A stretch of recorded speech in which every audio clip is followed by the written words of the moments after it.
Yeah, I think it does really help them. And we'll talk about Mets Spurs, but I actually want to talk about the game two. They got the Braves in and use that as a springboard into our preview of Braves Padres because I think going into the day, you would have thought, man, Braves Padres could be a great series. If the Braves win game one, it's going to be Chris Sale and Max Fried going game one and two. Fortunately, if they lose the first game, Chris Sale might have to pitch the Braves into the playoffs.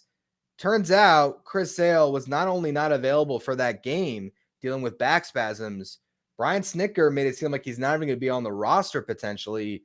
It seems like Chris Sale is out. Could he come back at a later date if the Braves make a run? Yes. But as we talk about this preview, I think the Padres are sitting really pretty here because Max Fried's going game two. The Braves got a good shot at that one if Fried goes on regular rest. I don't know who pitches game one. Is it a bullpen game? The Padres are all lined up. If what I'm looking at MLB.com is true, they got Michael King, Joe Musgrove, and Dylan Cease lined up to pitch in this series. And the only starter that the Braves have that is rested and ready is Fried. Schwellenbach went today, went 7+. Ronaldo Lopez pitched out of the bullpen today after pitching on Saturday. So I don't know how available he's going to be. Morton pitched on Sunday. Like, I don't know who's starting these games for the Braves. Are they going to be able to pull this off, to pull off an upset like this in San Diego when the Padres just been sitting there waiting for them? I think anything is possible. Like when we get to the postseason, we are still in a world in which any team can win. Because you're right. If they can manage to get past the Padres, because it's a small sample size, it's a best of three. All you got to do is be good for 36 hours, 48 hours, and you move on to the next round. And then you can resort some things a little bit in the division series. That being said, I definitely like the odds of the Padres a lot better. Their home record was just fine, 9 games over 500, 45-36. But anyone who's experienced Petco Park for a big game, it's not a fortress, but it is an atmosphere that's unlike a lot of other places. I've said this before on the pod. I was there at the trade deadline in 2022 when they got Brandon Drury, Josh Bell, Josh Hader, and Juan Soto, and that place was as loud as Game 7 of a World Series. And that was just the regular season. So with these games meaning what they do, having home field advantage for all three of the wild card round games, you're right. Everything is probably leaning in the Padres' corner, maybe even more so than any of the other wild card round games. Yeah, I think so. I look at, and it's crazy to say, but I look at like, and we'll get to it, but just a comparison, you would think Houston Astros, the team that has made 7 straight ALCSs going up against an upstart in the Tigers. That's a huge, like, David versus Goliath story. The Tigers got Tarek Skubal, though, going game one, and they got a rested staff. The Braves just played 18 innings. And I mean, Razel Iglesias pitched in both games. Joe Jimenez pitched in both games. Grant Holmes, who probably would be one of those candidates to potentially start with your guys down, he got pushed in this, do or die game two to get them there. So the Braves had to exhaust so much just to get in. And the Padres, they've been, I mean, the best team in the National League for a couple months now as well. And I just think about, for one, the starting pitching the Padres have, but also the bullpen that's rested.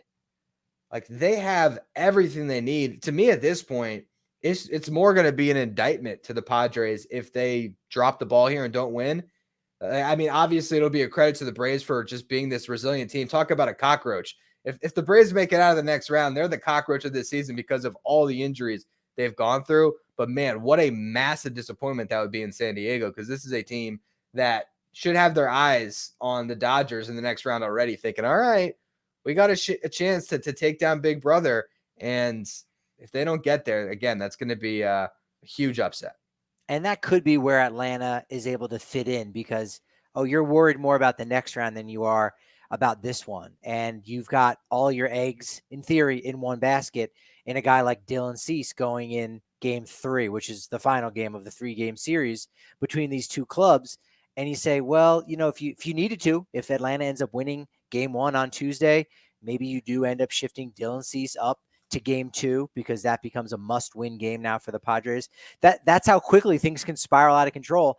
If the Atlanta can go and just sneak out a win, maybe 2-1, Yeah. managing in some kind of bullpen game on fumes, all of a sudden the pressure now is placed upon San Diego.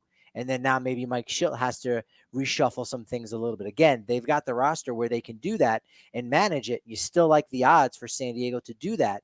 But nevertheless, we've seen how teams that have to play in the wild card round have been better in the division series against the teams that get a bye. I don't think that's necessarily true for a team like the Padres who got a single day off, whereas Atlanta had to stay hot and had to keep playing.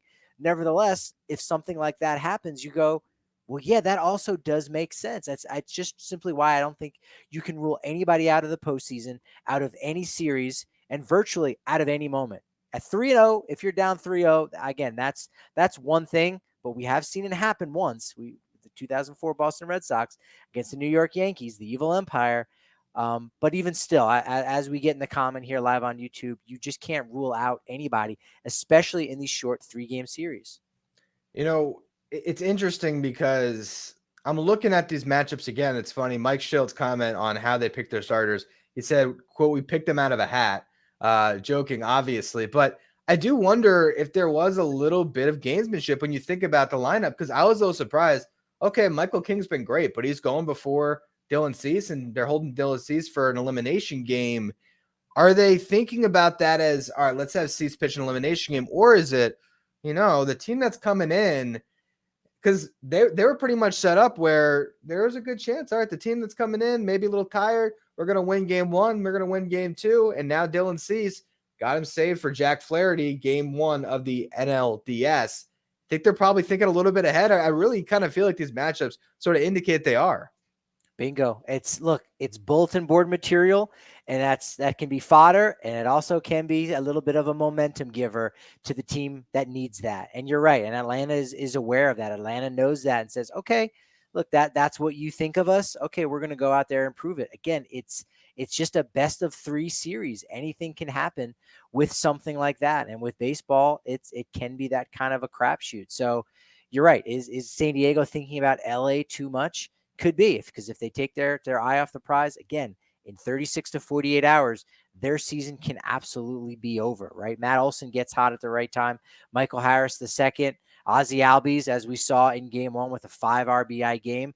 Like, the bats are there in Atlanta, and they are tried and true when it comes to the postseason. You can't necessarily say the same about everybody in that San Diego lineup. They did it for one postseason, not all the way through. They got to the NLCS in 2022, but that's been some time since then, and they don't have all that same group of guys that have come back now 2 years later. So it is a bit of a different group. The odds are definitely still in San Diego's favor, but look, it's beating a dead horse. These short series can just go any which way. With that said, what's your pick? I'll take San Diego in 2. Yeah, me too. You know what I will say? There's a chance that the Braves can push it to a game 3, because Max Fried was unbelievable on Friday. Unbelievable. Again, that was going up against a Royals team that was looking to win to clinch. So it's not like the Royals, who mathematically were in a great position to clinch, but they didn't have it sewn up just yet. They were trying to win that game. Bobby Witt Jr. was in the lineup, and Max Fried almost had a Maddox. I mean, he got to 8 2/3. And I think he was still under 100 pitches when they pulled him after he gave up a couple. He was a walk and a hit, but regardless, Fried will give them a shot. I'll give the Braves a game. I think the Braves will get a game, but I think the Padres are going to win that series in 3. And we talk about Atlanta running on fumes. They are kind of in the best part of the bracket, if you will, playing in San Diego. And then even if it goes 3, you're going to have Friday to recover.